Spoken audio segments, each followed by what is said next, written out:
Di sini kami akan menjelaskan tentang tanda-tanda bahaya kehamilan trimester 1, 2, dan 3. Baik, di sini saya akan menjelaskan tentang tanda-tanda bahaya kehamilan pada trimester 1. Nah, untuk yang pertama yaitu mual dan muntah yang berlebihan.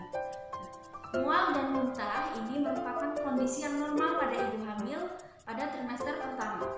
Tetapi kondisi mual dan muntah ini bisa menjadi salah satu tanda bahaya pada kehamilan jika mual dan muntah ini berlebihan. Nah, mual dan muntah yang berlebihan ini biasa disebut dengan hipermesis gravidarum.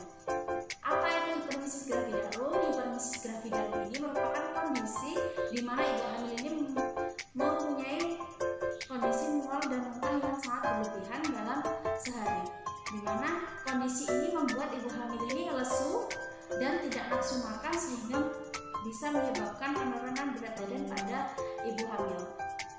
Nah, lalu bagaimana cara untuk mengatasi atau meringankan kondisi ini? Hal-hal ini bisa dilakukan yaitu dengan memakan makanan dengan porsi sedikit tapi sering, lalu tidak memakan makanan yang berlemak atau membatasi, dan bisa juga dengan beristirahat yang cukup. Apabila ibu hamil mengalami mual dan muntah yang berlebihan, segera bawa ibu hamil untuk periksa ke fasilitas kesehatan secara cepat untuk dapat ditangani secara cepat agar ibu dan janin terhindar dari komplikasi masalah yang disebabkan oleh mual dan muntah yang berlebihan tadi. Jika ibu hamil ini mengalami mual dan muntah yang berlebihan, lalu apa yang dapat kita lakukan? Yaitu bawa segera ibu hamil ke fasilitas kesehatan untuk mendapatkan penanganan yang cepat dan tepat.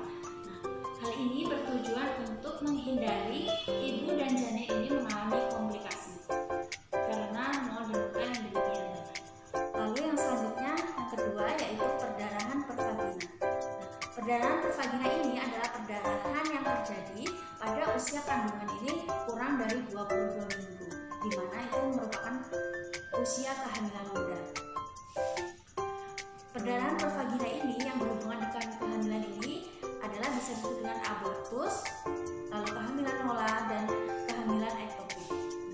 Apa yang dapat dilakukan jika keadaan tersebut ada pada ibu hamil, yaitu yang pertama membawa segera ke fasilitas kesehatan agar ibu hamil ini mendapatkan penanganan yang cepat dan tepat, dan memeriksa keadaan fisik umum pada ibu agar segera mendapatkan pertolongan. Jika dicurigai adanya shock, lakukan tindakan-tindakan walaupun tanda-tanda shock ini belum terlihat. Untuk yang ketiga yaitu nyeri perut pada bagian bawah.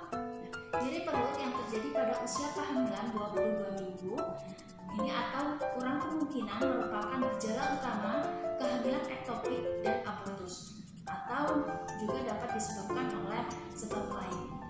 Hal ini dapat diatasi dengan segera memeriksakan ibu untuk memeriksakan keadaan umum ibu yang berupa pemeriksaan tanda-tanda vital yang terdiri dari pemeriksaan tekanan darah, suhu tubuh, denyut nadi, dan pernapasan.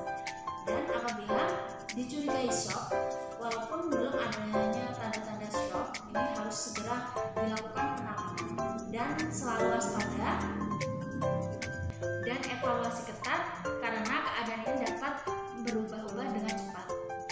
Selanjutnya yang keempat yaitu selaput kelopak mata yang pucat. Nah, tanda-tanda ini bisa diindikasikan sebagai anemia. Apa itu anemia? Anemia ini merupakan kondisi medis yang umum terjadi pada wanita hamil, di mana jumlah sel darah merah ini dalam keadaan yang rendah sehingga sel-sel dalam jaringan itu tidak dapat, kuantitasnya tidak memadai untuk menyalurkan oksigen ke bayi.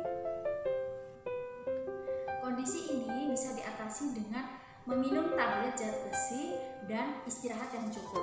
Nah, kondisi anemia ini dapat berpengaruh langsung pada janin yang dapat mengakibatkan abortus,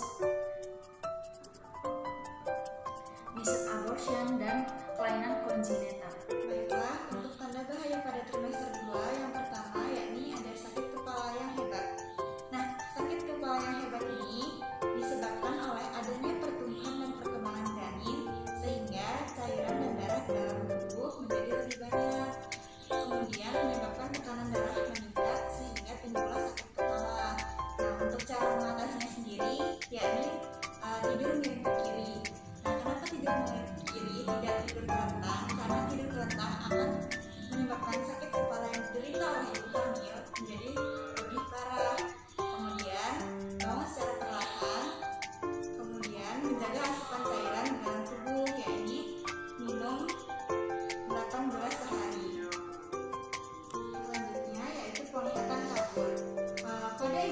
hamil, penglihatan kabur ini biasanya disebabkan oleh kelebihan cairan dalam tubuh dan juga berkaitan dengan yang pertama tadi, yaitu sakit kepala yang hebat. Nah, kelebihan cairan dalam tubuh menunjukkan bahwa betapa pentingnya untuk ibu hamil menjaga keseimbangan cairan dalam tubuhnya. Untuk menjaga keseimbangan cairan sendiri, yakni dapat dilakukan dengan cara minum air putih yang cukup, tidak berlebih dan tidak juga kurang. Kemudian setelah olahraga, usahakan untuk minum minuman elektrolit, yakni seperti air kelapa atau perasan jeruk dan lemon. Kemudian dapat juga ibu hamil memenuhi kebutuhan cairan ini, yakni dengan banyak makan makanan yang mengandung sumber mineral. Contohnya yakni magnesium. Nah, untuk memenuhi kebutuhan magnesium ini dapat diperoleh dari kacang-kacangan. Kemudian kalium ini bisa didapat dari buah pisang, seperti itu. Untuk yang ketiga, yakni jika ibu hamil tidak sadar atau kejang. Nah, dapat langsung dirujuk ke fasilitas kesehatan atau puskesmas terdekat untuk segera dicek keadaan umum termasuk tanda-tanda vital, supaya ibu hamil dan janin dapat ditangani segera. Untuk yang berikutnya yaitu ada bengkak pada kaki, tangan, dan muka. Odem adalah penimbunan cairan yang berlebih di dalam tubuh. Dapat ditandai dengan kenaikan berat badan dan juga pembengkakan pada kaki, jari tangan, dan muka. Kemudian untuk mengatasi hal tersebut dapat dianjurkan diet sehat ala ibu hamil, kemudian istirahat yang cukup.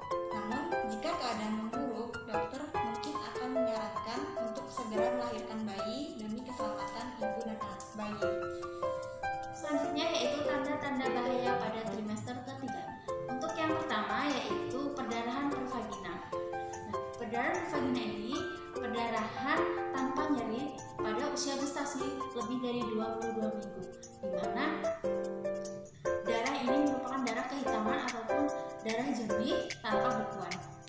Jika keadaan ini dialami, nah, hal yang dapat diatasi yaitu segera membawa ibu hamil ke fasilitas kesehatan agar cepat dapat mendapatkan pertolongan dengan memeriksa keadaan umum ibu termasuk tanda-tanda vital maupun shock pada ibu. Evaluasi ketat pada ibu karena kondisi ini dapat berubah-ubah dan dapat memburuk kondisinya dengan cepat. Kedua yaitu solusio placenta.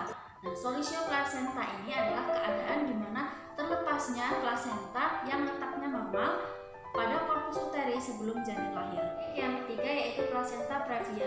Nah, placenta previa ini merupakan kondisi di mana plasenta ini letaknya dalam keadaan abnormal, di mana terletak pada segmen bawah rahim yang dapat menutupi sebagian atau seluruhnya jalan lahir janin. Baik, yang keempat yaitu keluar cairan pervaginaan.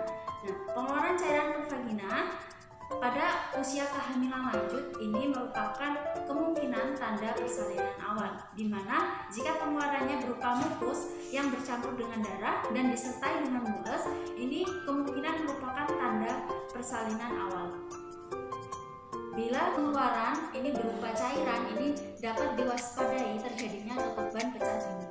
Apabila ibu hamil tidak merasakan gerakan janin sesudah usia kehamilan 22 minggu, maka patut diwaspadai gawat janin atau kematian janin dalam uteri. Nah, untuk mengatasinya yaitu ibu memerlukan dukungan emosional yang lebih dan juga dapat dilakukan pengecekan DJJ. Nah, pengecekan DJJ ini dapat dilakukan oleh ibu hamil. Kemudian jika merasa tidak terdengar, bisa meminta bantuan kepada orang lain. Kemudian jika tidak terdengar, maka harus segera dilahirkan. Kemudian yang selanjutnya yaitu ada nyeri perut yang hebat.